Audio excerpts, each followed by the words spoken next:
midi à tous. Je suis ravie de vous accueillir pour cette session dédiée à la préparation au risque d'une Europe à 4 degrés, le rôle du secteur financier. Je suis Cécile Goubet, la directrice générale de l'Institut de la finance durable, et je suis ravie de vous accueillir à cette session. Alors, je vais faire une brève introduction pour vous présenter le thème et l'ensemble de nos intervenants de haute volée ce jour. Comme vous le savez, la journée mondiale de l'environnement qui se tenait la semaine dernière a été l'occasion pour le secrétaire général de l'ONU de rappeler la situation de l'urgence globale dans laquelle nous sommes aujourd'hui face au changement climatique. Dans le même temps, le service Copernicus concernant le changement climatique annonçait que le mois de mai 2024 a été le mois de mai le plus chaud jamais enregistré à l'échelle mondiale depuis le début des relevés et que les 12 derniers mois battent leur propre record de chaleur. L'Europe, et notamment la France, se réchauffe plus vite que le reste du monde, avec dans le même temps une augmentation des événements climatiques extrêmes et leurs conséquences à la fois sur les infrastructures, mais aussi sur la disponibilité des ressources naturelles comme l'eau. Nous en avons eu l'exemple courant été 2022, où la France a été assez lourdement impactée par les événements de chaleur extrême et de stress hydrique, et doit donc anticiper l'aggravation des impacts que la poursuite du réchauffement climatique va engendrer. Alors, la transition écologique, comme vous le savez, marche sur deux jambes, l'atténuation et l'adaptation. L'adaptation est donc un sujet majeur aujourd'hui et est au cœur de notre session.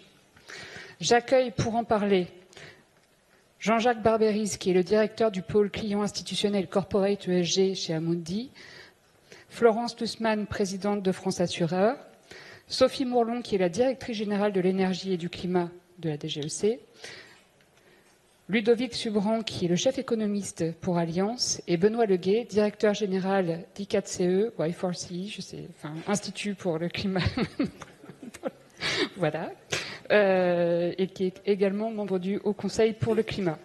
Alors, peut-être, pour commencer avec un petit peu de contexte, Sophie Mourlon, je me tourne vers vous.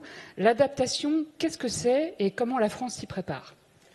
Bonjour Cécile, tu as déjà dit beaucoup. L'adaptation, c'est la gestion des impacts du changement climatique qui est déjà à l'œuvre, tu l'as rappelé, avec l'augmentation de la température mondiale, l'augmentation de la température moyenne en France. La France se réchauffe plus vite que la moyenne du globe et l'augmentation des événements climatiques extrêmes, dans un sens ou dans l'autre d'ailleurs, et de tout type. C'est le pendant de l'atténuation. L'atténuation, c'est la première de nos politiques, la décarbonation, qui consiste à limiter les émissions de gaz à effet de serre. L'atténuation s'attaque aux causes du changement climatique et ça reste une politique cardinale, quand l'adaptation s'attaque aux conséquences du changement climatique et à la nécessité de s'y préparer. L'adaptation, c'est donc un des aspects de la transition écologique qui va prendre de plus en plus d'importance, étant donné l'évolution des impacts physiques dus au changement climatique qui sont déjà observés. Je ne vais pas rappeler la succession de mauvaises nouvelles que tu viens de dégrainer, simplement compléter en évoquant les événements extrêmes comme les inondations à répétition dans les Hauts-de-France cet hiver, un épisode de sécheresse continue dans les Pyrénées-Orientales depuis 2022, mais aussi sur tout le territoire européen, avec les inondations récentes et meurtrières en Allemagne, les pics de chaleur dès le mois de janvier en Espagne cette année. Nous devons donc apprendre à financer des actions qui nous permettront de bien vivre demain et permettront aux acteurs économiques de rester compétitifs dans un climat qui a déjà changé et qui va continuer à se réchauffer. Même si nous sommes tous, nous réussissons tous et dans tous les pays du monde dans nos politiques de décarbonation et donc d'atténuation, le changement climatique est déjà à l'œuvre et il va poursuivre son œuvre au moins un peu, on espère aussi peu que possible. Et pour faciliter cela au niveau international, la France a adopté une trajectoire, pour faciliter cela au niveau national, la France a adopté une trajectoire de réchauffement de référence pour l'adaptation au changement climatique qui s'appuie sur les travaux du GIEC et qui permet de se donner des horizons et des ampleurs dans la politique d'adaptation. D'accord, donc effectivement, c'est la fameuse TRAC. Donc je comprends que c'est aujourd'hui un outil en fait d'aide à la décision sur les politiques d'adaptation, c'est ça ? Voilà, exactement. Lorsqu'on travaille sur l'adaptation au changement climatique, la première question qu'on se pose normalement, c'est à quoi dois-je m'adapter ? À quoi et quand ? Pour ça, il est nécessaire, alors idéalement de connaître le futur, ce qui a ses limites, en tout cas d'avoir des éléments de référence sur les scénarios qui pourraient survenir dans le futur, sur le climat, tel qu'il va évoluer dans les prochaines décennies. C'est un travail que la France a engagé, elle est assez pionnière en la matière l'année dernière, avec l'objectif de se doter de références donc, sur l'évolution du climat à différents horizons pour s'adapter progressivement. Et on parle d'un horizon sur un siècle. C'est une trajectoire qui n'est pas formulée en termes de scénario d'émissions de gaz à effet de serre. Donc on ne va pas être sur les volumes de gaz à effet de serre émis, mais sur les niveaux de réchauffement et leurs effets à différents horizons. Ces niveaux de référence, le gouvernement avait consulté sur ce projet de trajectoire à l'été 2023. Il a été adopté, rendu officialisé en quelque sorte à l'automne 2023. C'est les suivants. C'est plus 1,5 degré en France en 2030, plus 2 degrés en 2050, plus 3 degrés en 2100 au niveau mondial. Ce qui veut dire, pour la France hexagonale qui connaît un réchauffement plus rapide, un horizon de plus 4 degrés à l'horizon du siècle en 2100 par rapport à l'ère pré-industrielle. Attention, hein, comme je l'ai dit, se préparer à un scénario 4 degrés en France, 3 degrés au niveau mondial, c'est pas renoncer à l'objectif cardinal de limiter le réchauffement climatique très en dessous de 2 degrés et si possible à 1,5 degré, et ça reste notre politique prioritaire. Mais elle ne dépend pas uniquement que de la France, et par ailleurs, une sorte de principe de précaution nous commande également, en particulier sur les investissements qui vont avoir des effets à long terme. On pense aux infrastructures, mais on pense aussi à la forêt, par exemple, d'anticiper dès maintenant les conséquences potentielles de scénarios plus pénalisants. Alors pourquoi cette trajectoire ? Ça correspond à la trajectoire tendancielle du GIEC.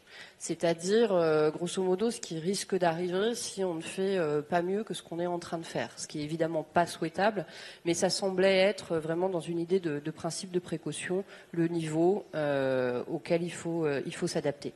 C'est donc exactement la logique maintenant qui est suivie et qui est déroulée dans cette politique publique en mettant à disposition un certain nombre d'outils, en mobilisant les filières et au premier rang desquels l'État et les entreprises publiques pour préparer des plans d'adaptation sur ce créneau de temps avec ce niveau de référence. C'est également cette trajectoire qui a servi de référence pour les travaux de préparation du plan national d'adaptation au changement climatique dont la révision a été engagée et qui est en cours de finalisation. Merci beaucoup Sophie. Donc on voit effectivement que la TRAC peut servir comme outil d'aide à la décision et à disposition des acteurs économiques. Peut-être plus largement, est-ce que vous pouvez nous dire un mot rapide sur les outils ou les éléments que les pouvoirs, enfin comment les pouvoirs publics aident à la prise en compte de l'adaptation, peut-être par les acteurs économiques au sens large. Est-ce qu'il y a la TRAC, il y a peut-être d'autres éléments aussi? Oui, en effet. L'idée, c'est d'agir à tous les niveaux. Alors aujourd'hui, on va parler de la finance et de l'assurance, qui est un sujet important, et du financement des actions. Mais évidemment, il faut que l'ensemble des acteurs, que l'ensemble des actions sur le terrain soient prêtes et possibles pour que cela puisse exister. Donc en premier lieu, ça a été la définition de cette trajectoire de référence. Cette trajectoire, elle permet de mettre à disposition un certain nombre d'outils pour les secteurs économiques, pour les entreprises, pour les collectivités.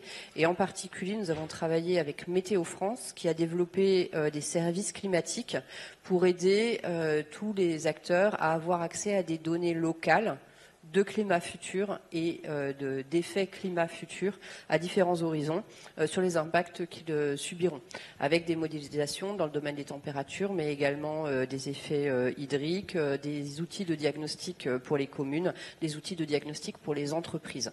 Et ça, évidemment, c'est très important, ça permet à l'ensemble des acteurs économiques, des collectivités aussi, beaucoup d'investissements concernent les collectivités, d'avoir accès à cette modélisation du climat et de ses effets aux différents horizons. Des actions de mobilisation des filières avec des travaux interfilières du Conseil national de l'industrie, mais également des actions d'accompagnement des acteurs économiques par les chambres consulaires et par les opérateurs de l'État qui ont été mobilisés. L'ADEME, le CEREMA, l'Agence nationale de la cohésion des territoires mettent à disposition là aussi des outils d'ingénierie et d'accompagnement à disposition des filières et des acteurs des territoires. Le soutien financier des entreprises est également prévu, avec par exemple des prêts verts garantis par l'État pour financer les actions d'adaptation au changement climatique et transition écologique qui sont mis en place par BPI.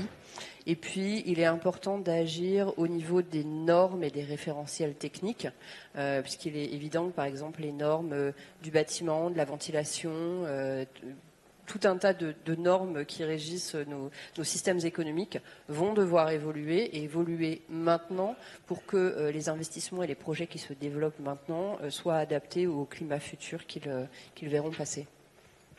Merci beaucoup. Donc, outils, modélisation, trajectoire, accompagnement des filières, soutien financier aussi. Donc, on parle de soutien financier. Je me tourne maintenant vers Benoît Leguet. On le voit, les enjeux d'adaptation aujourd'hui sont assez clairs. Sur le volet financier, combien ça coûte? C'est une vraie question et ça tombe bien vu que vous avez pu produire une étude récemment sur le sujet du coût de l'adaptation. Quelles sont vos principales conclusions? Alors ma réponse va être très décevante parce que je vais avoir une réponse d'ingénieur. Combien ça coûte? En fait, ça dépend. Alors quand même, un message général. Le premier message général, c'est qu'on n'est pas face à un deuxième mur d'investissement. Alors pour moi, le premier mur d'investissement, c'est le mur d'investissement, entre guillemets, qui doit nous amener vers la neutralité carbone à horizon 2050. Vous avez tous en tête, j'imagine, le rapport Pisani-Ferry-Mahfouz. Si vous ne l'avez pas lu, exercice, lisez-le ce soir, qui donc essaye de voir quelles sont les masses d'argent public et privé qu'il va falloir mobiliser pour atteindre la neutralité carbone à horizon 2050. Et donc là, on parle en ordre de grandeur d'une centaine de milliards d'euros par an supplémentaires qu'il faudrait mobiliser. Pour s'adapter au changement climatique, on n'est pas sur cet ordre de grandeur.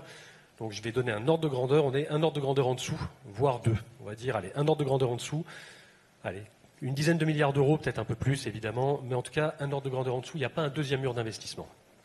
À condition, et là c'est là qu'il y a les conditions, à condition de faire, quand on se pose des questions, à chaque fois qu'on fait un investissement structurant qui va durer quelques années, à condition à ce moment-là de se poser la question, tiens, comment est-ce que je peux intégrer dans cet investissement, dans l'économie réelle, dans une infrastructure, dans un bâtiment, etc., comment est-ce que je peux intégrer le fait que le climat va changer, est en train de changer, a déjà changé, comment je peux intégrer le fait qu'en fait, le climat, dans 10 ans, 20 ans, 50 ans, ne sera pas le même que celui que je connais aujourd'hui.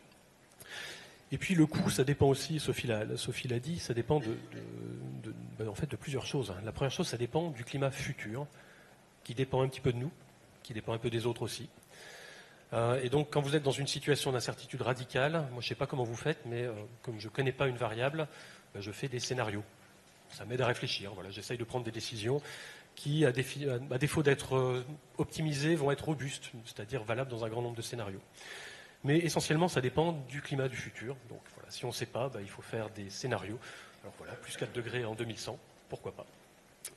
Ce n'est pas un stress test, je reviendrai dessus, mais ce n'est pas un stress test, c'est quelque chose de finalement qui est très raisonnable, je pense, de se dire qu'on risque de taper plus 4 degrés en 2100, quand bien même, collectivement, on fait tous les efforts pour atteindre les objectifs de l'accord de Paris. Et puis ça dépend d'autre chose, qui là est à notre main, ça dépend des choix qu'on va faire. Dans un climat donné, une situation donnée, il y a plusieurs façons de s'adapter. Et il n'y a pas une bonne et des mauvaises façons de s'adapter. Il y a des façons qui dépendent de notre façon de voir les choses. Pour vous donner un exemple, vous avez une route en bord de mer, risque de submersion. Je vous donne deux méthodes pour vous adapter. La première, c'est vous rehaussez la route de, allez, je vais dire 5 mètres, ça vous fait plaisir, 10, 15, je ne sais pas. Et puis vous la rehaussez comme ça sur 50 km. Alors là, il va falloir couler du béton, c'est un certain coût. L'autre option, c'est de se dire, qui est beaucoup moins coûteuse en capital, c'est de se dire, tiens, finalement, cette route, voilà, elle va devenir impraticable, 10 jours, 20 jours, 50 jours par an. Je l'accepte. Voilà, donc là, investissement nul. Par contre, il y a un coût, il y a un service qui est dégradé. Donc la question qu'on doit collectivement se poser, c'est quel niveau de service voulons-nous pour le futur, pour nos infrastructures au sens large, pour nos investissements dans l'économie réelle. Quel niveau de service sommes-nous prêts, quelle dégradation du niveau de service sommes-nous prêts à accepter? Donc c'est un choix collectif. Et en fait, la réponse à cette question, qui n'est pas une réponse technique, en fait, qui est une réponse politique au sens noble du terme, va conditionner les coûts. En fait, là où il faut mettre notre argent, en fait, il faut répondre à la question qu'est-ce qu'on veut protéger à tout prix, entre guillemets, sur quoi on veut investir pour le transformer, le protéger, et puis sur quoi on ne veut surtout pas investir, et en fait, on fait ce qu'on appelle en langage militaire un repli stratégique. Finalement, on décide de ne pas protéger, étant entendu qu'on ne va pas pouvoir tout protéger. Les scientifiques le disent en langage fleuri, on ne va pas pouvoir s'adapter à tout. Ils parlent de limite dure de l'adaptation, ce qui en bon français, voilà, c'est ce qu'en langage militaire on appelle un repli stratégique.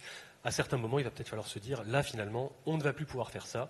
Faire de l'agriculture irriguée dans une zone où il n'y a plus d'eau, par exemple, ça devient un petit peu compliqué. C'est même plus une question économique, c'est une question, dans ce cas, un petit peu physique. Voilà, je t'ai pas lâché un seul chiffre. Si tu me titilles plus, je pourrais t'en lâcher. Mais en tout cas, j'ai donné plus des éléments de méthode qu'on a mis dans un rapport qu'on a rendu au ministère il y a un peu plus d'un mois maintenant. Donc, avant de regarder les chiffres, regardez la méthode, comme on a construit les différents chiffres, et ça vous éclairera beaucoup plus. Merci beaucoup. Donc, effectivement, il y a cette question de dimensionnement par rapport au service qui doit être réfléchi au niveau politique. Ce que tu mentionnais sur la partie route, est-ce qu'on la retrouve sur l'ensemble des secteurs finalement, ou est-ce qu'il y a des spécificités sectorielles que vous avez pu identifier ? Non, on la retrouve finalement sur tous les secteurs. À un moment, il faut faire des choix. On a regardé 3 secteurs seulement, mais il y en aurait plein d'autres à regarder. On a regardé les bâtiments, la mobilité et l'agriculture. Et en fait, on retrouve ces éléments un petit peu partout. Finalement, le coût de l'adaptation va dépendre essentiellement des choix collectifs que nous sommes prêts à faire. Allez, je vais quand même donner quelques chiffres pour répondre à combien ça coûte. Mais pour illustrer, quand je disais il n'y a pas un deuxième mur d'investissement, typiquement, on a regardé quelques aléas sur le bâtiment, la construction neuve, lutter contre les vagues de chaleur.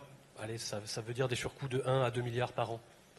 C'est pas énorme, enfin c'est de l'argent quand même, c'est pas zéro, mais c'est pas tout à fait l'épaisseur du trait de crayon, mais on n'est pas non plus face à des dizaines ou des centaines de milliards. Retrait gonflement d'argile, on s'était dit, alors ça c'est sur la construction neuve, après il y a la rénovation, là ça serait un peu plus lourd en termes de volume. Hein. Sur retrait gonflement d'argile, c'est quelques centaines de millions d'euros dont on est en train de parler, mais là c'est toujours pour une question de flux. Après il y a la question du stock, où là c'est un petit peu plus compliqué. Voilà, mais on retrouve finalement ces grandes variables sur tous les secteurs qu'on a pu regarder. Et il y en aurait d'autres à regarder encore une fois. L'adaptation, c'est pas que pour le bâtiment, la mobilité et l'agriculture. Tous les secteurs sont touchés. Donnez-moi un secteur qui ne va pas être touché et je vous démontrerai par A plus B qu'il va être touché directement ou indirectement. Du coup, tu indiquais également que finalement il y a un rôle important du politique et de la puissance publique sur le sujet adaptation. Quelles conditions d'organisation pour une adaptation optimale et quel rôle pour la puissance publique dans ce cadre, peut-être ? Ben là, je vais rebondir sur ce qu'a déjà dit Sophie. Alors, la puissance publique a un rôle essentiel dans l'adaptation, justement, parce qu'il y a une question de coordination. Quand j'entends des ménages ou des entreprises dire « je suis adapté au changement climatique », je pouffe. C'est-à-dire que finalement, une entreprise n'est pas adaptée au changement climatique. Un territoire peut l'être, mais une entreprise est intrinsèquement dépendante de flux, que ce soit d'énergie, de transport, d'eau, d'électricité, de téléphonie mobile, tiens, par exemple, comme ça a été le cas dans certains événements extrêmes des dernières années. Et puis, accessoirement, elle a besoin que ses salariés viennent sur ces sites. Donc, en fait, une entreprise n'est pas adaptée au changement climatique. Une entreprise est assise dans un territoire qui est adapté au changement climatique, ce qui est un petit peu différent. Et donc, il y a un rôle d'organisation de l'adaptation au niveau d'un territoire. Ce qui veut dire qu'une entreprise toute seule peut certainement faire plein de choses, mais elle a aussi intérêt à se coordonner avec ses petits voisins. Donc partant de ça, il y a un rôle essentiel pour la puissance publique, au niveau parisien, mais également dans les territoires, avec peut-être un rôle pour les représentants de l'État, mais également pour les représentants des collectivités locales dans les territoires. Ce qu'il faut néanmoins, c'est une vision. Alors en France, on a un plan national d'adaptation au changement climatique qui devrait sortir bientôt, mais qui en tout cas donne la vision de l'État de qu'est-ce que ça veut dire s'adapter au changement climatique. Et dedans, normalement, alors la traque, autre élément essentiel, hein, les acteurs économiques demandent souvent, moi je veux bien m'adapter, mais m'adapter à quoi ? Au moins avec la traque, il y a un élément de réponse. Alors, en économie pure, il ne faudrait pas s'adapter, il ne faudrait pas optimiser sur un scénario central. Parce que ça va peut-être se passer, ça va peut-être pas se passer, mais c'est mieux que pas se poser la question. Ce qu'il faudrait faire, c'est se poser la question dans un grand nombre de scénarios et prendre une décision qui n'est pas optimisée, mais qui est robuste. On n'en est pas là, ça sera peut-être la track version 2, voilà, posez-vous 10 tracks différentes, prenez votre décision. Et puis à un moment, il y aura quand même besoin d'argent public. Je disais, on n'est pas face à un deuxième mur d'investissement, mais il y a quand même à un moment des moyens publics et privés à mobiliser. Privé, typiquement pour l'adaptation des logements privés, ça va être de l'argent privé, mais peut-être aidé par la puissance publique aussi. À un moment, s'adapter au changement climatique, c'est pas tout révolutionner, c'est simplement se poser les bonnes questions au bon moment, et c'est beaucoup de bon sens. Mais en gros, des politiques d'action, d'adaptation, c'est 3 choses. Première chose, c'est donner plus de moyens aux politiques qui contribuent déjà à l'adaptation, la sécurité civile. C'est le cas. Deuxième chose, c'est accepter certains surcoûts, typiquement dans la rénovation des logements. Tiens, on va faire confort d'hiver et en même temps, on va penser au confort d'été alors qu'on n'avait pas vraiment prévu d'y penser à la base. C'est peut-être des surcoûts. Et puis, c'est généraliser aussi les bonnes pratiques qui sont déjà incipientes, qui existent déjà dans les secteurs économiques, mais qu'il faut généraliser. Peut-être des normes à changer, etc. Mais finalement, ça revient à ça. Et pour accompagner tout ce mouvement, il va falloir à un moment de l'argent public, avec encore une fois de l'argent privé, mais à un moment, il faut que dans le budget de l'État, ça se retranscrive. Donc, en général, je dis qu'il faut qu'il y ait un PNAC avec une loi de finances qui accompagne ce PNAC, parce que s'il y a des moyens d'un côté, des objectifs d'un côté, mais pas de moyens, disons que dans 50 ans, on se regardera en se disant « ouais, c'est bizarre, on n'a pas atteint les objectifs ». Et puis peut-être un dernier truc, Sophie en a touché un mot, mais pour moi c'est vraiment essentiel, c'est ce qu'on va appeler le réflexe adaptation. C'est en fait changer tout le référentiel normatif. Aujourd'hui, un porteur de projet, faites l'essai chez vous, en fait ne se pose pas la question c'est quoi le climat du futur. En fait il se pose pas, il l'oublie. C'est bête, hein. On part du principe, donc l'hypothèse implicite c'est que le climat va être stable. Moi, je dirais c'est quand même assez osé comme hypothèse. Il y a peut-être moyen de la revoir. Donc la question c'est quand est-ce qu'on se pose la question, à quel moment du design du projet on se pose la question, tiens, qu'est-ce qui est critique en termes d'indicateurs climatiques? Qu'est-ce qu'il faut que je regarde? Température extrême, température moyenne, humidité du sol, précipitation moyenne, je ne sais pas, mais en fonction de votre activité, vous regardez l'indicateur. Et puis ensuite, comment je design mon projet de façon à ce qu'il intègre la question de l'adaptation au changement climatique. On s'est amusé à faire un petit exercice, on est des gens taquins à l'Institut de l'économie pour le climat. On a regardé la quantité d'argent public qui part chaque année vers des investissements publics ou du cofinancement d'investissements privés pour lequel la question de la remise en cause du climat, de la stabilité du climat, n'est pas mise en tête de gondole, pour le dire pudiquement. On a trouvé 50 milliards d'euros. Donc il y a 50 milliards d'euros d'argent public qui partent chaque année vers des investissements à longue durée de vie, pour lesquels l'hypothèse implicite semble être que le climat va être stable. Je me dis, il y a certainement moyen de rationaliser, d'optimiser la dépense publique, simplement pour faire face au climat de demain. Passer à zéro, voilà. Je ne sais pas comment on fait pour passer de 50 milliards à zéro. Moi, je pose les questions, je ne trouve pas les réponses. Mais voilà. Merci beaucoup. Donc cette question aussi de temporalité et de voir comment les investissements d'aujourd'hui intègrent cette notion-là, nous allons y revenir. Peut-être pour s'ancrer aujourd'hui sur un sujet actuel, on l'a vu, le changement climatique a des impacts très importants, avec du coup un niveau de sinistralité aussi qui diffère aujourd'hui. Florence Lussmann, je me tourne vers vous. Dans une société assurée, les assureurs sont particulièrement exposés aux risques climatiques. Pouvez-vous nous en dire quelques mots? Bien sûr, et bonjour à toutes et à tous. Alors effectivement, peut-être qu'on n'a pas tous pris la mesure du changement climatique. Nous, les assureurs, on est aux premières loges, aux côtés de nos assurés, ce qui veut dire que les Français, quand même, depuis pas mal de décennies, vivent de plus en plus des épisodes catastrophiques en termes d'événements climatiques. On a fait, nous, une grande étude climat il y a un peu plus de 2 ans maintenant. On a travaillé avec des économistes, avec des météorologues, avec des spécialistes de l'expansion des territoires. Et finalement, ce qui ressort de ces travaux, c'est que le coût total des événements climatiques pourrait doubler sur les 30 prochaines années pour atteindre 143 milliards d'euros. Je parle des événements qui sont assurés. Donc en fait, c'est beaucoup plus puisque l'État est son propre assureur. Et c'est 2 fois plus que ce qu'on a connu sur les 30 dernières années. Et à l'intérieur de ces différents périls qu'on a étudiés, les inondations, les tempêtes, la sécheresse aussi, avec cette spécificité de la France, où on a beaucoup de sols argileux et donc ce phénomène de retrait-gonflement des argiles qui fissurent les murs des maisons. La sécheresse, les sinistres sécheresses, ils pourraient être multipliés par 3 pour atteindre 43 milliards d'euros. Donc vous avez parlé de flux tout à l'heure, donc c'est pour ça que certains dans la salle et moi-même on a un peu levé le sourcil en se disant mais c'est pas assez. En fait, en termes de sinistres pour les assureurs et le régime des catastrophes naturelles, c'est 43 milliards d'euros en cumulé sur les 30 prochaines années. On peut le dire différemment, mais ça parle aussi. En moyenne, dans les années 80, on avait un coût des événements climatiques à 1,5 milliard. Première décennie des années 2000, donc 2000-2009, la moyenne est montée à 2,7 milliards. La décennie d'après, c'était 3,7 milliards. Alors la troisième décennie, on est dedans, mais entre 2000 et 2024, on est en moyenne à 6 milliards. Donc vous voyez, c'était 1,5 milliard, 2,7 milliards, 3,7 milliards, boum.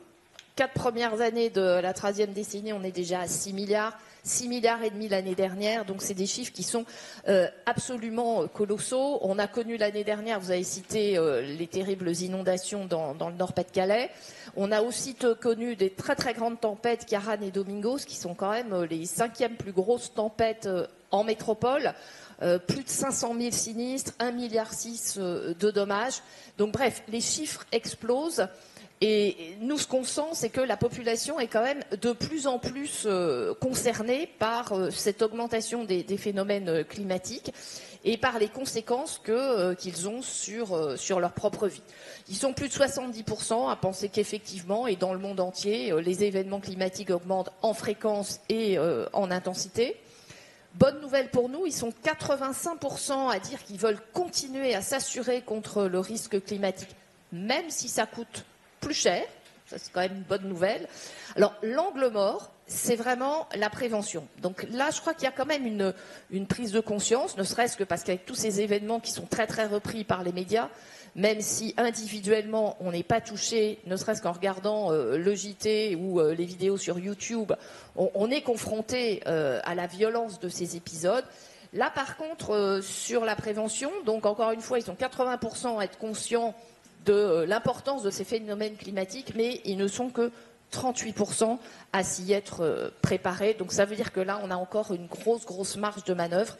On parle de l'adaptation, mais il faut aussi, nous, dans notre jargon, c'est aussi la prévention. Qu'est-ce qu'on peut faire pour se préparer à ces épisodes qui sont de plus en plus nombreux ? Merci beaucoup. On pourra revenir effectivement sur les leviers aussi du secteur de l'assurance, sur les questions d'adaptation. Je reviens sur les propos de Benoît Leguet qui indiquait que le PNAC finalement était face aussi à une nécessité d'être financé et plus globalement l'adaptation doit être financée. Je me tourne maintenant vers nos acteurs financiers. Jean-Jacques Barbéris, est-ce que vous pourriez nous éclairer sur la façon dont le sujet adaptation est traité côté investisseur et quelles sont selon vous les conditions de cette intégration aujourd'hui ? Alors, bonjour à toutes et à tous, merci beaucoup. D'abord, si on fait un tout petit peu d'histoire, je pense que c'est intéressant de se rappeler que si on relit la Convention cadre des Nations Unies sur les changements climatiques, l'adaptation, elle figure dès le départ. Hein. C'est un objet qui est là dès l'origine, à l'article 4, qui est dans les objectifs, que les parties se mettent d'accord entre elles sur des politiques d'adaptation. Et en fait, on voit que c'est un objet qui, notamment dans la sphère financière, est en fait relativement récent. Et c'est assez logique d'une certaine manière, parce que ça a été rappelé, je pense, par les uns et les autres. L'objectif premier qui est le nôtre, c'est d'essayer de réduire le total des émissions. Et donc, on est tous, je pense, dans une voie pour essayer de mettre en place des politiques d'atténuation. Mais l'objet adaptation en tant que tel, dans la sphère financière, c'est un objet assez récent. Puisqu'historiquement, dans la sphère financière, c'est d'abord un sujet, il y en a peut-être dans la salle, d'agence bilatérale de développement. C'est un objet d'aide publique au développement au départ. Et ça allait rester pendant quasiment 20 ans, 25 ans. Je me souviens quand je faisais de la négociation Convention Climat il y a encore une quinzaine d'années, l'adaptation, les gens qui discutaient de financement de l'adaptation dans la salle, c'était l'Agence française de développement, c'était la KfW, mais vous aviez personne qui était des représentants du secteur privé. Pour de bonnes raisons d'ailleurs, on va pouvoir y revenir dans un instant. Et ça se traduit aujourd'hui. Si vous regardez un peu la part de la question de l'adaptation et par exemple de la part de ce qui est financé en termes de résilience dans le total des émissions de Green Bond, GSS au sens large aujourd'hui, c'est à peu près 2,5% des émissions au total. Donc c'est très faible. La bonne nouvelle, c'est que ça augmente, contrairement à ce que ce micro vient de faire. Ceci étant dit, c'est quand même une part qui est extrêmement peu significative aujourd'hui. Donc la question qu'on peut se poser, c'est pourquoi ? C'est-à-dire pourquoi l'enjeu d'adaptation n'est pas encore à ce point un enjeu de financement privé. Alors d'abord, une première réponse, je pense que ça a été donné, c'est que c'est d'abord, et ça le restera toujours, un objet de financement et un objet de politique publique. Quand même se le dire, hein, puisque c'est avant tout une transformation d'usage au sein de l'économie, qui n'a pas forcément de rentabilité immédiate et donc qui n'est pas immédiatement embrassé par les acteurs privés. Pour les assureurs, c'est différent parce que c'est un risque. En termes de gestion des risques, ça peut s'intégrer, mais en termes de financement direct, c'est un objet extrêmement différent que le financement de l'atténuation. Ça, je pense, c'est la première raison. La deuxième raison, c'est une question d'histoire. Je pense que c'est une question de maturité, c'est-à-dire le sujet commence maintenant à être beaucoup plus à l'agenda des financiers. Et donc, pour essayer de répondre à la question sur savoir comment on peut commencer à intégrer les enjeux d'adaptation comme investisseur, Alors, la première chose, et là on revient à la base, et on va dire cours de première année de finance climatique, c'est évidemment par la gestion des risques. Ça a été évoqué par Florence, c'est fondamentalement le risque physique associé à la capacité ou non d'un investissement d'intégrer, comme le disait Benoît, des conditions climatiques différentes. C'est la base de l'appréciation de l'évolution des risques physiques. Donc ça, c'est le premier élément. Et c'est cette manière-là dont on peut essayer de le faire. Donc nous, typiquement, dans la maison Amundi, dans les portefeuilles, nous, on est plus un animal qui investit dans les sociétés cotées que du non-coté, ce qui est important d'avoir en tête. Mais ça veut dire qu'on a 7 métriques de risques physiques différentes qu'on utilise et qu'on regarde selon les entreprises dans lesquelles on investit pour essayer de l'apprécier. Donc ça, c'est la première manière. La deuxième manière, ça va être à travers toute la politique de relation avec les entreprises en tant qu'investisseurs pour voir comment elles intègrent dans leur CAPEX, dans leurs investissements et dans l'évolution de leur business model, justement l'adaptation de leurs investissements à des conditions climatiques différentes. Donc ça fait partie typiquement des éléments de discussion qu'on peut avoir avec les entreprises dans lesquelles on investit quand on regarde leur profil de transition. Donc c'est un deuxième axe qui est clair. Et puis il y a le troisième qui est qu'on commence à voir poindre progressivement des instruments qui ont pour ambition de financer spécifiquement des mesures d'adaptation. Et donc typiquement, notamment, l'intégration de programmes de résilience à l'intérieur des émissions typées obligations vertes ou autres.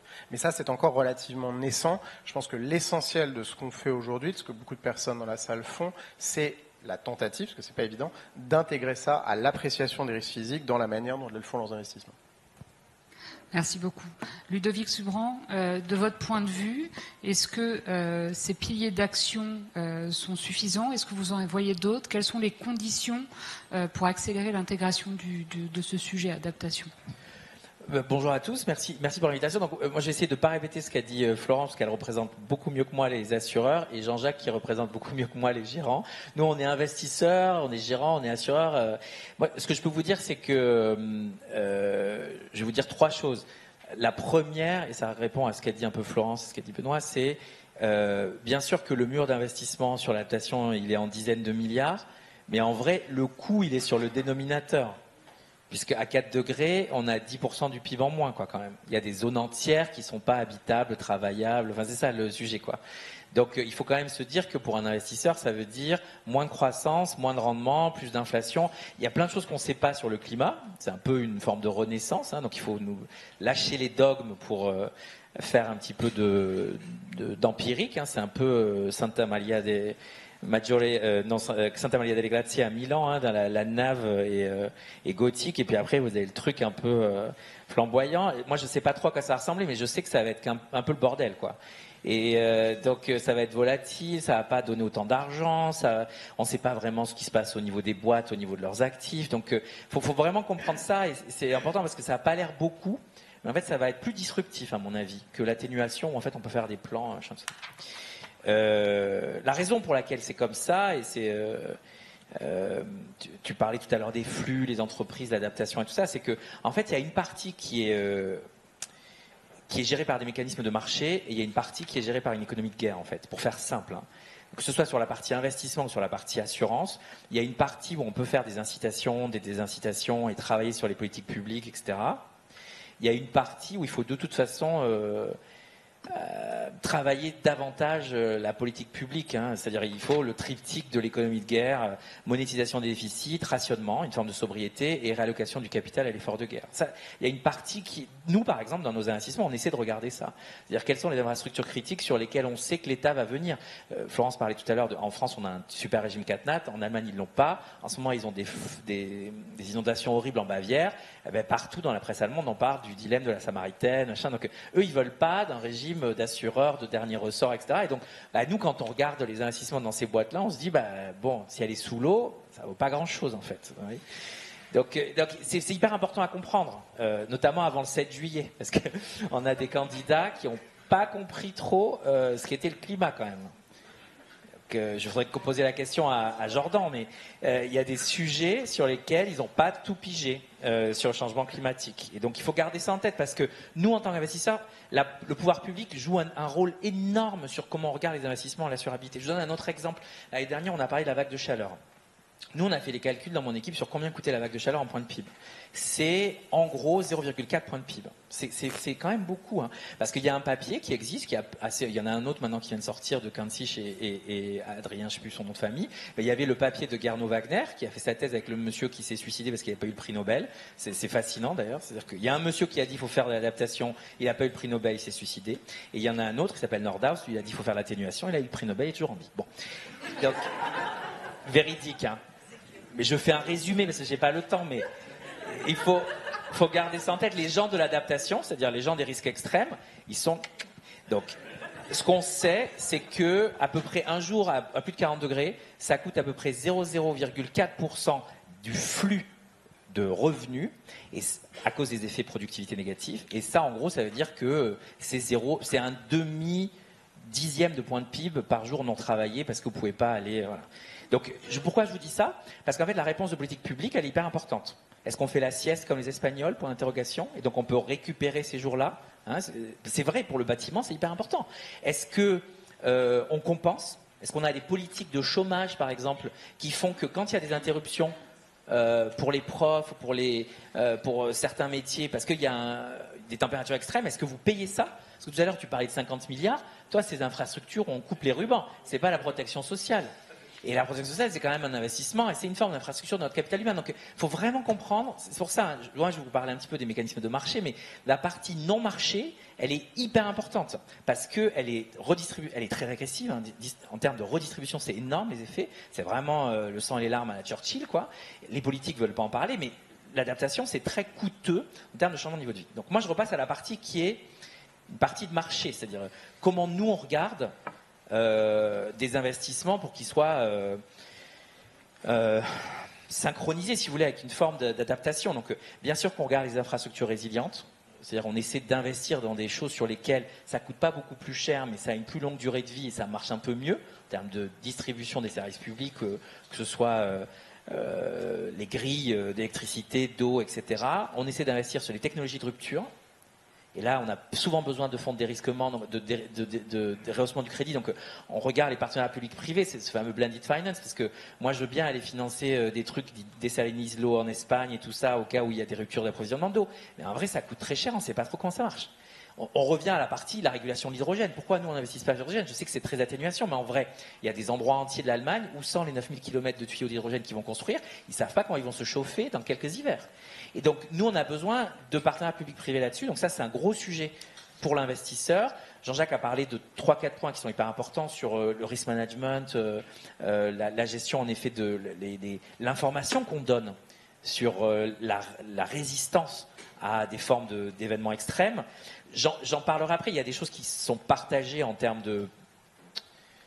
d'incitation prix. Moi, je crois vraiment que de donner le vrai prix aux choses, c'est le mécanisme d'adaptation maximum, en fait.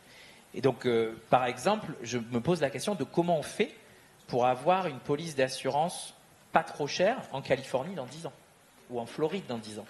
Ou comment on fait un prêt pour une voiture auto dans un endroit où on a laissé les gens sur des routes qui s'inondent, les fameuses là dont tu parlais tout à l'heure. C'est-à-dire qu'il y a un sujet où si on ne veut pas mettre le prix et qu'on a en effet peut-être trop d'incitation à l'inassurabilité, on a aussi des incitations au fait que ça soit plus investissable, ces segments-là. Et donc il faut faire hyper gaffe à ça.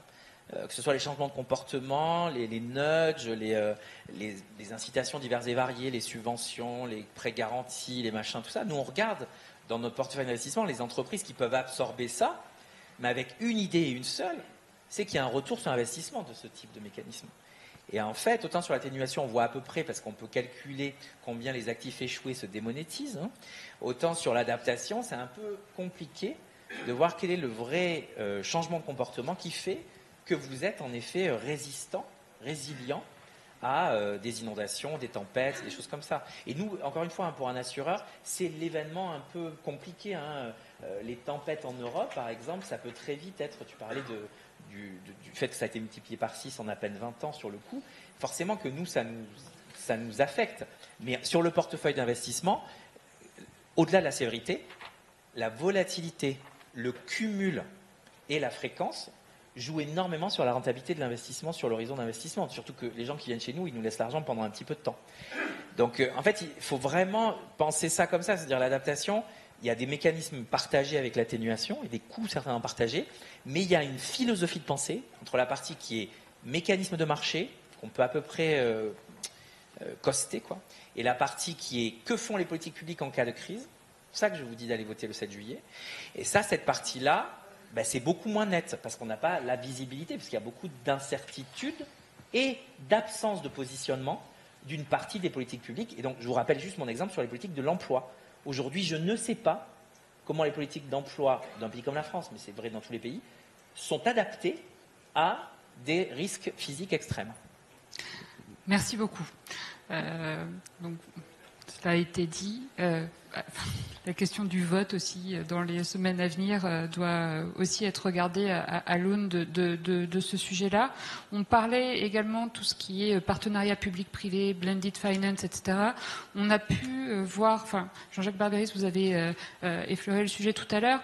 Est-ce qu'il y a des partenariats sur la création d'instruments financiers ou de façons de faire sur lesquelles vous voyez émerger des pratiques qui intègrent ces questions d'adaptation, et quels sont les grandes, peut-être les premiers grands retours d'expérience que vous en retirez? Peut-être pour réagir à 2 ou 3 points que Ludovic a pu faire. D'abord, je partage son appréciation de l'évolution du gothique milanais.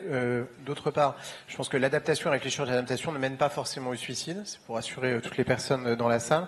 Et après, je pense qu'il y a un enjeu très fondamental qu'il a mentionné, hein, c'est fondamentalement effectivement un enjeu de politique publique. Quand on regarde les chiffres du World Resource Institute, il vous dit que pour $1 investi dans l'adaptation, vous avez des externalités positives entre 2 et 10.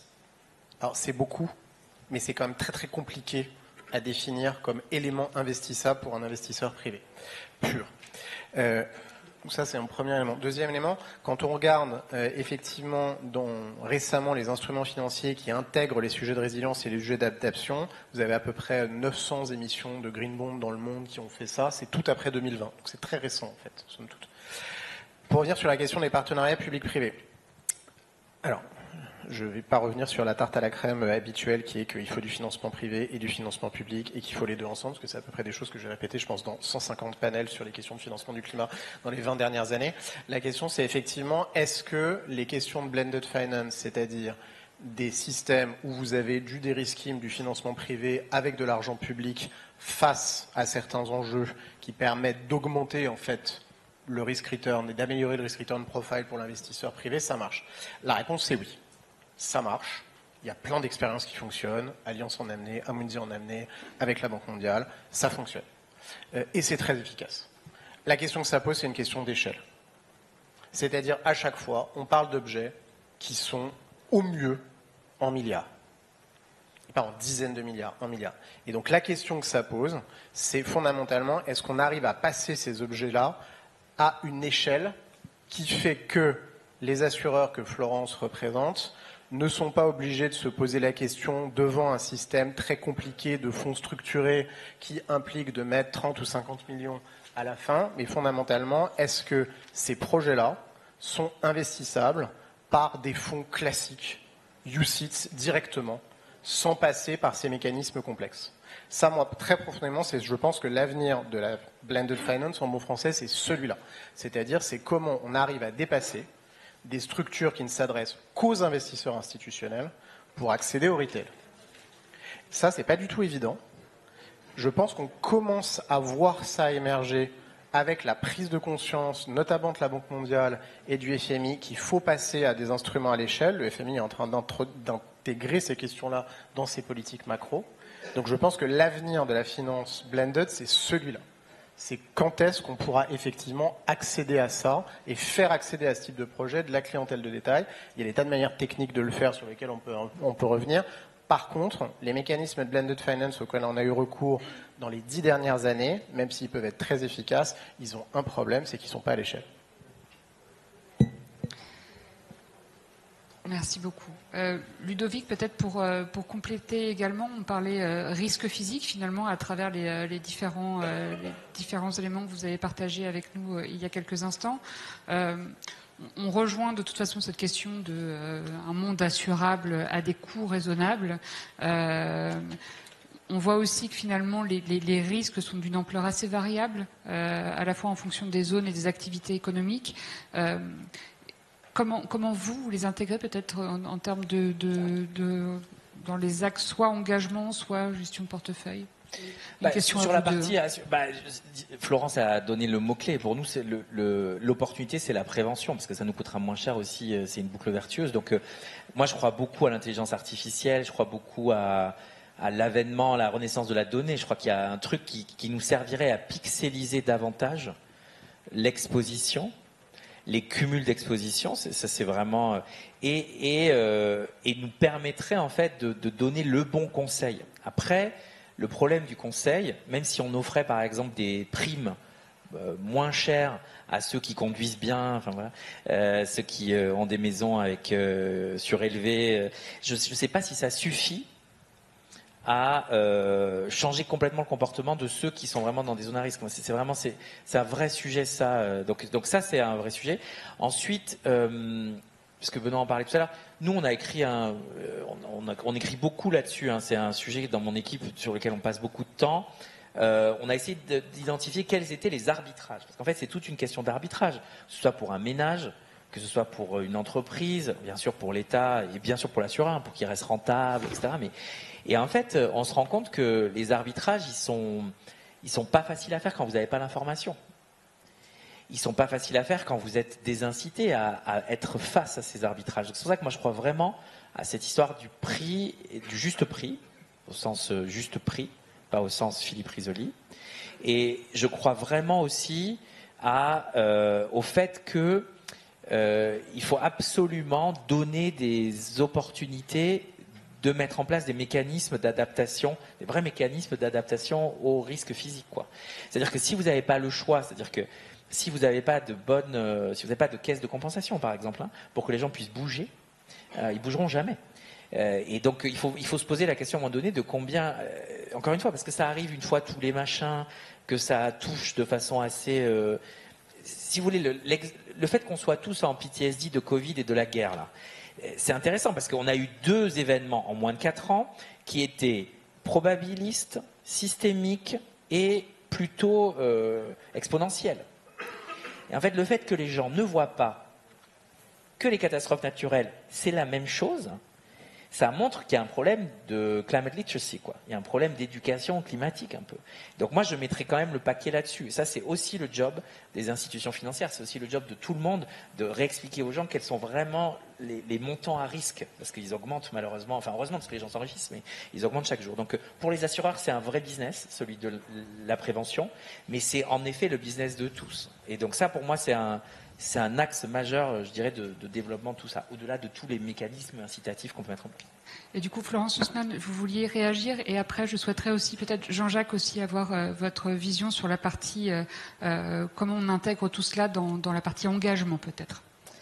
Oui, moi je voulais revenir en fait sur ce que tu viens de dire, et puis peut-être sur ce que vous aviez dit au début de ce panel. On a cité l'État, on a cité les entreprises. Il ne faut pas oublier les collectivités territoriales. Et moi, je suis complètement d'accord. Donc, après, je vous dirai ce que nous, assureurs, on fait. Je suis allée déjà à 4 reprises dans le Nord-Pas-de-Calais avec le président de la République, 2 fois avec le Premier ministre, 1 fois avec Bruno Le Maire. À chaque fois, il y a des débats citoyens. Alors, bonne nouvelle pour nous, assureurs, on ne parle jamais de problème d'assurance. C'est pas ce qui intéresse les gens. Ils n'ont pas de problème avec la gestion des sinistres. Je me permets de le dire quand même parce que, voilà. En revanche, ils parlent de quoi? Ils interpellent l'État sur « vous n'avez pas curé les cours d'eau depuis 35 ans et nous, on n'a plus le droit de le faire et c'est une amende de 16 000 €, paraît-il ». Donc, ils interpellent les voies navigables de France, ils interpellent l'État. Il y a pareil, il y a des remblais qui sont propriété de l'État, j'ai appris ça, qui ne sont pas entretenus. Et puis, cerise sur le gâteau, les ragondins. Donc, j'ai appris tout ça pour montrer qu'il faut une vision extrêmement large. Et je pense que la puissance publique a vraiment un rôle important à jouer, parce que pourquoi les ragondins? Parce que les ragondins prolifèrent parce qu'ils n'ont plus le droit d'éradiquer les ragondins avec des pesticides ou je ne sais pas quoi. Il faut les tirer à la carabine, mais comme ils se reproduisent comme les lapins, ça ne marche pas. Et les ragondins font des trous dans les berges. Donc en plus de tout le reste, les berges sont complètement poreuses. Donc en fait, quand on demande aux gens quels sont leurs problèmes, les maires, c'est ça. Il faut adapter les réglementations, ce qu'on a le droit de faire. Il faut traiter l'aval et l'amont dans les cours d'eau. Il faut faire des bassins de rétention. Et la question finale où là tout le monde se retrouve, c'est celle que tu viens de poser. C'est mais est-ce que je vais pouvoir rester dans ma maison là où elle est ? Et ça, c'est vraiment, je crois, ce qui peut tous nous rassembler, c'est apporter une réponse à ces gens qui sont effectivement dans le Nord-Pas-de-Calais. Maintenant, c'est des polders.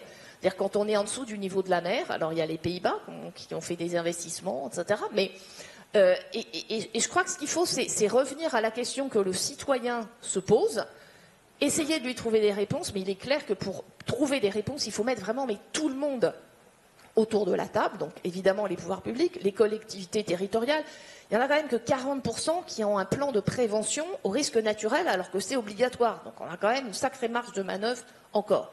Et puis il y a aussi, alors vous parliez en rigolant un peu des ingénieurs, mais nous on attend beaucoup des scientifiques et des ingénieurs. Et on a parlé de prévention, on a parlé d'adaptation, on n'a pas encore parlé d'innovation.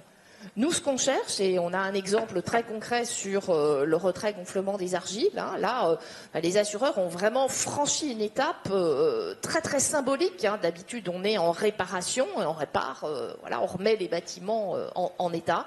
Là, on s'est dit, c'est pas possible sur RGA qui menace 11 millions de maisons dans notre pays. Plus d'une maison sur deux est menacée. Donc c'est un risque énorme, très lourd au plan financier, je l'ai évoqué tout à l'heure. Donc on lance nous-mêmes une initiative, c'est quand même 8,5 millions d'euros qu'on met sur la table.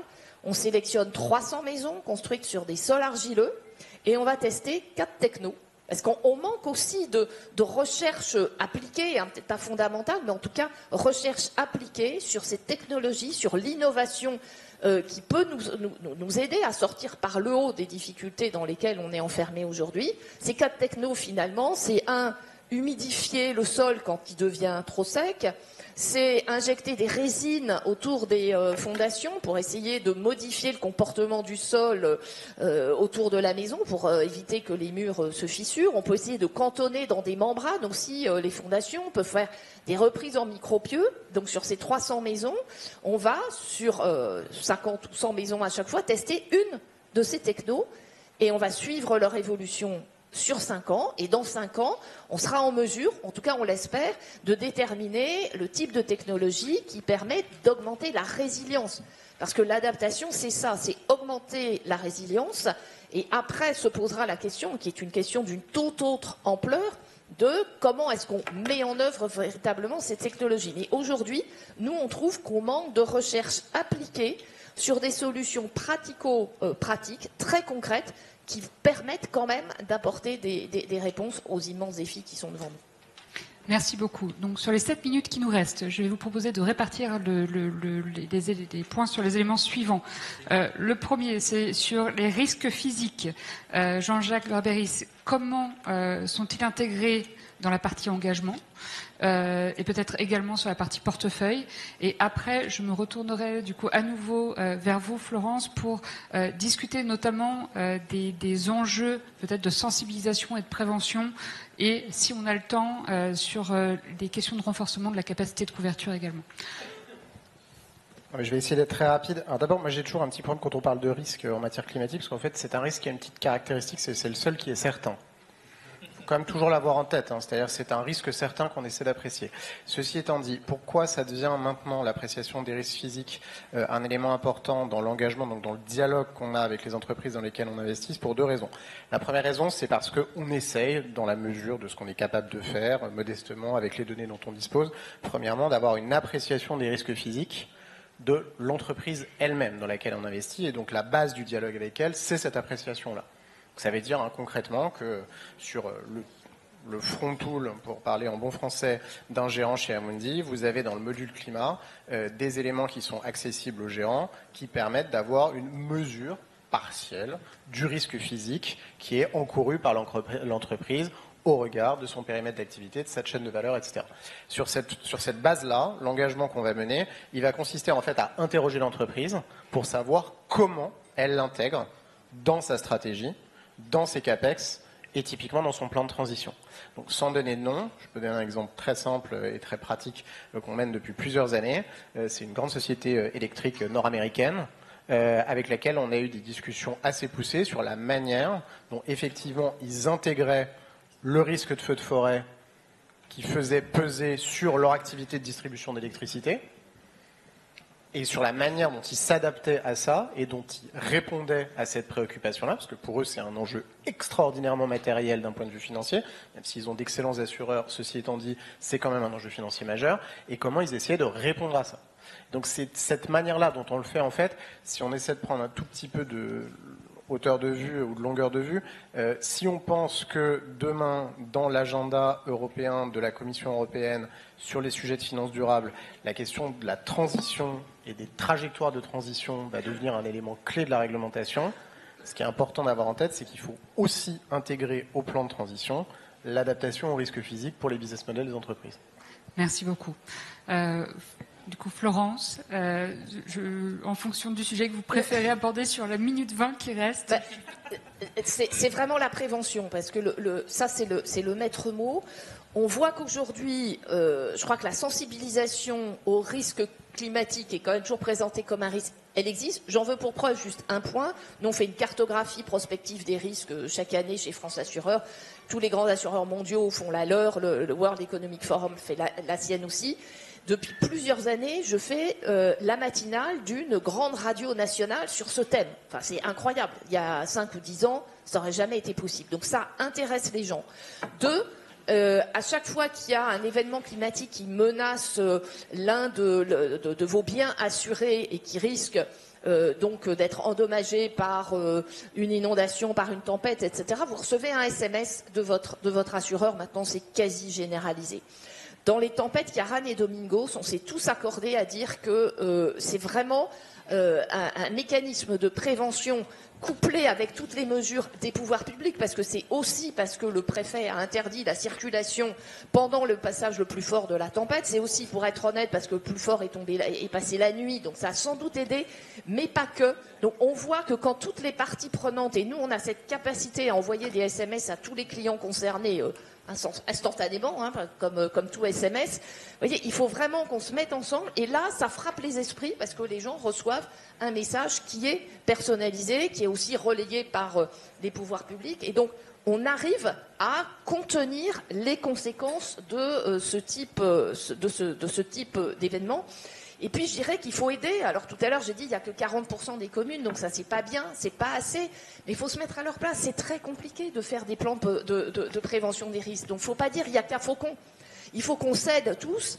Il faut profiter de cette journée nationale de la prévention des événements naturels, de la résilience, pour qu'elle soit déclinée au plan local et qu'en fonction du risque le plus probable, alors je sais bien qu'il y a eu une tempête tropicale dans les Alpes-Maritimes, donc ce n'était pas nécessairement le plus probable, mais enfin, gérons déjà ce qui est le plus probable au plan local, suivant que vous êtes en bord de mer ou en montagne et que vous êtes donc plus sensible à une tempête, à une vague de submersion, qu'il y ait quelques réflexes de base qui soient bien acquis par la population. Ils le font au Japon, donc c'est possible, mais je pense qu'il faut aussi aider les collectivités territoriales dans cette démarche, leur donner des outils, parce que les outils existent, de façon à ce qu'ils déclinent localement les bons réflexes à avoir et surtout les réflexes à ne pas avoir. Par exemple, en cas d'inondation ou de risque d'inondation, ne pas aller garer sa voiture tout près du cours d'eau.